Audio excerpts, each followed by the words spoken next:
Once upon a time in the splendid court of Emperor Akbar, a curious and puzzling incident occurred.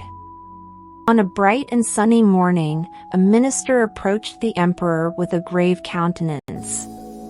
His face was etched with worry, and he bore bad news. His treasured gold coins had vanished overnight, as if they had been spirited away by the wind. Emperor Akbar, his brows furrowing with concern, listened intently to the minister's tale of stolen wealth. The place where this minister resided was renowned for its safety, guarded by the finest locks and watchmen. It was baffling that someone had managed to pilfer his gold coins without leaving a trace.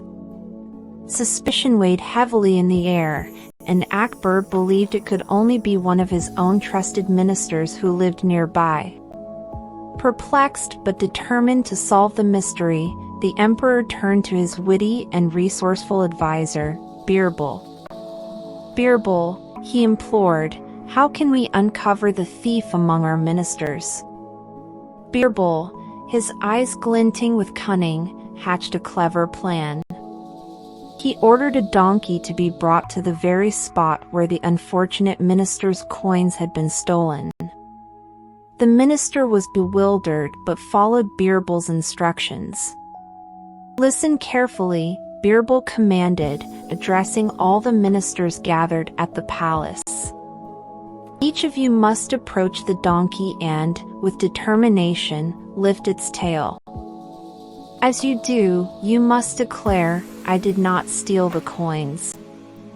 Then, return to the palace later this day." The ministers exchanged curious glances but obeyed Birbal's unusual request. One by one, they approached the donkey, lifted its tail, and recited the incantation, hoping to clear their names.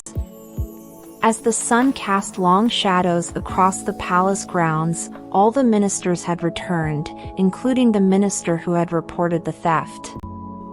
Birbal, standing before them, looked around with a shrewd grin. "Now," he said, "each of you, extend your hand, palm upward."